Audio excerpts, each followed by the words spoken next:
Well, thank you so much, and thank you to the executive committee who voted, and I was really quite surprised to receive this, and I don't mean that in a kind of modest way. I mean, I really mean it. I was surprised. And you know, my financial disclosures, just so that we're transparent and clear. So, you know, I actually had a personal connection with Joseph Colin, because Professor Laurent Laroche and he pushed for me to obtain my first professorship at the University of Paris in 1999. And there's my decree signed by the President of France. It's an official title when you're in the public French system. And so that was really, you know, a huge stepping stone in my academic energy, let's say. And obviously, you know, the first year, as you said, Florence inaugurated this award, and now I'm joining this group of really extraordinary colleagues. Just, you know, so it really, I feel a little bit like not quite in the right place, but I really appreciate the honor, and I hope that I'll explain a little bit about what I think I've contributed and how that might have led to the vote.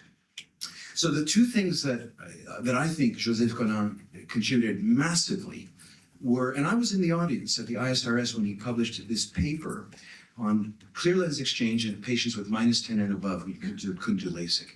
And I was in the audience, and there was horror, dismay, criticism. It was, and he's like, but yes, but we lasered all the retinas, they all got examined by retina specialists. So it's interesting that he had that foresight, because now, I mean, that's like the #1 procedure for presbyopia.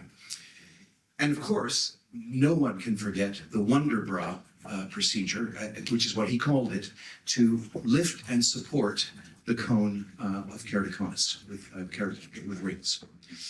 So the title of my talk is the Joseph Colin Factor: Unwavering Determination, Generous Collaboration, and a joyful journey to knowledge, advancing and elevating the field of refractive surgery. So let's go to unwavering determination. So now, these are essentially the areas where I have been indefatigably focused on day and night. The first one was the epithelium, and this was, you know, one of these coincidental things. I started a research fellowship at Cornell University, 1991, with Jack Coleman and Ron Silverman and Mark Rondeau. And they were working on high-frequency ultrasound scanning of melanomas and doing tissue typing, tissue characterization. And they had digitization and signal processing. And one night I stayed in the lab late, and I had a little rabbit eye in formalin, and I was just scanning the optic nerve, the sclera, I was scanning everything, trying to find something. I scanned the cornea. And the next morning, I went round to the clinic, and I spoke to Cal Roberts, who was the head of cornea at the time. And I said, Dr. Roberts, I'm just a research fellow. Could I show you something in the lab? And he said, of course, yeah. Comes around, and I sit at the VAX, and I type in some code, and it displays the image, and I show him how we can measure the cornea, the epithelium, with 1 micron precision. And I said, would that be of any use for anything? Mind you, I hadn't done my residency yet, so. And he goes like this. He goes, no. And at that moment, it was like, The Simpsons, you know. It was like, oh my God, I just found something that the professor of cornea at Cornell University said was for nothing. So I then thought, I've got to work out what the hell this thing is for. And I sent some photographs over to Steve Troquel, and he said, he says, I'm sending you 2 patients tomorrow. I said, but we've only scanned rabbits. He said, doesn't matter. They're arriving tomorrow, 2 o'clock. FDA, phase 2 trial for PRK, about to be derailed because there were irregularities in the center of the vision that were causing huge visual distortions called central alignments. And, well, we worked out that it was because the epithelium was thin over the bump, meaning the bump was in the stroma. Because they thought it might have been the epithelium heaping up, because some of them disappeared, some of them didn't. So they wrote a patent which made extra pulses in the middle and got rid of this extra tissue that was there because of the blockage of the plume. And they didn't include me on the patent But they did send me a thank you. Well, they did send me a thank you. But anyway, so anyway, this device was scanning 3 millimeters. And as I said, I spent a few years in the lab trying to get it into a 10 millimeter arc scanner, which then became this prototype, which then tried to become a miniaturized prototype, which didn't really work. And then became this, 6 degrees of freedom robotic scanner that's independent of technicians and gets the kind of data that you've all seen.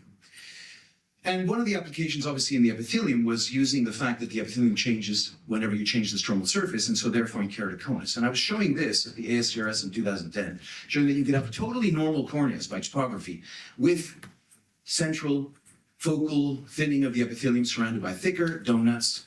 And therefore, these would have been cases where you did LASIK and you got ectasia without a cause, as it was called. And that's, an unusual complication, 1 in 1,000, 1 in 3,000. So no one really paid any attention to it because well, who cares, right? I'm going to do all these ultrasound scans for 3 people. But when I showed that suspect keratoconus on topography could be excluded from being keratoconic by looking at the epithelium, and in a study that we published with follow-up and controls, that actually 84% of these corneas that the machine says is keratoconic are not keratoconic, and we did LASIK on them and they didn't get ectasia, and that you can increase your clinic volume by 7% in terms of your screening for patients, suddenly Optoview said, we got to make a machine to measure the epithelium. And so they were great. They did a 6 millimeter zone. We insisted, I worked with them on making it 9 millimeter zone. And then, of course, Zeiss put a lens in front of their Cirrus to make it possible to measure the epithelium. The MS-39, of course, which is now FDA approved, and then other devices have now. So now there's a lot of epithelial maps on the market. I have 10 of these devices in my clinic myself. I love this. It's a great screening tool. And so the story really is that, I spent a bit of time on the epithelium, right? So by the time the first commercial epithelial map was available, I'd already published 45 papers on the epithelium. And then obviously some more since then.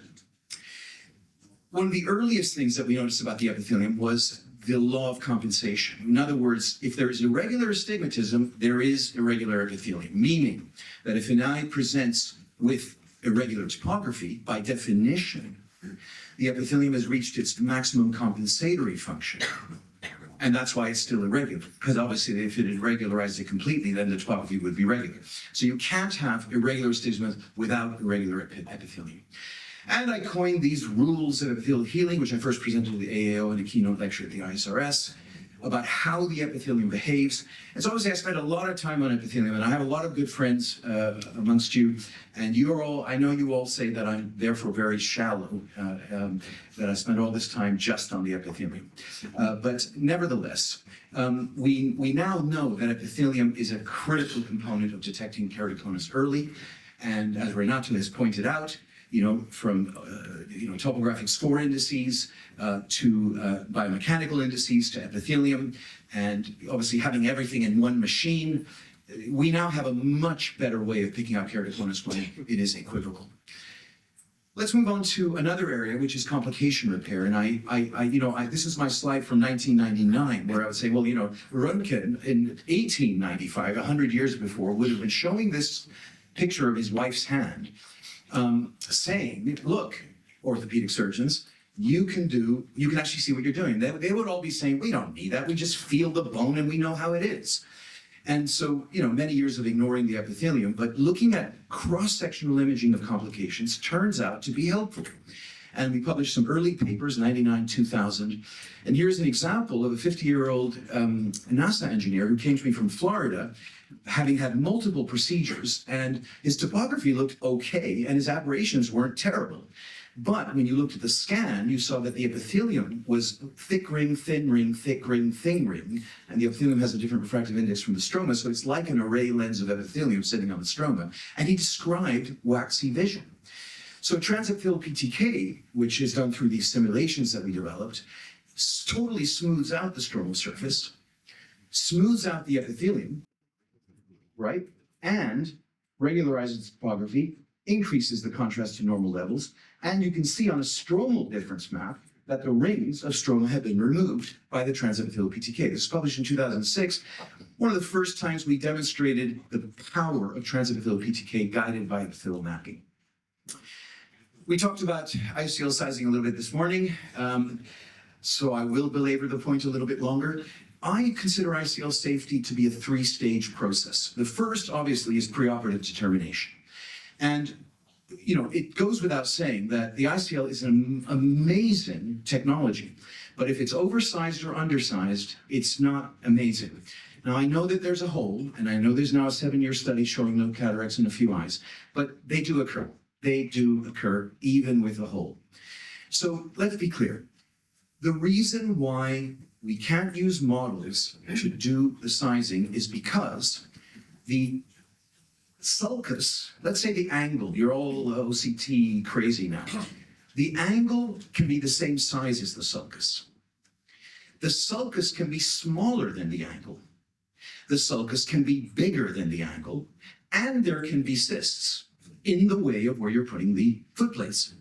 So unless you're looking at the posterior chamber, you're not going to find the outliers. I mean, it's kind of obvious stuff. Carlo was on to this from 1999. This is a 200-page textbook in 1999 on the ICL. And he was looking at biomechanics of the lens, how it bends, you know, all of these things. We started working together. We published a paper comparing white to sulcus sizing. No contest, sulcus sizing was better. Unfortunately, Carlo left us with a glioblastoma. And so I was left to carry the can, and I wasn't even doing ICLs. So I had to start doing ICLs. And together with Tim and Ryan and our team, we discovered that the ciliary body in our diameter, together with the sulcus lens rise and the preopscotopic pupil, gave us the inability to still use sulcus to sulcus. Like the sulcus to sulcus would be thrown out of the equation no matter how we did it. So it turns out that the ciliary body in diameter surpasses sulcus to sulcus, which surpasses angle to angle, which surpasses white to white. And the evidence is clear. This is published in the JRS 2 years ago. The interquartile distance when you use this formula is ridiculously low. In fact, we have 61% of the eyes within 100 microns of predicted, and we have 96% within 300. When you look at the OCT formulas, this is not the AI ones, it's about 30% within 100.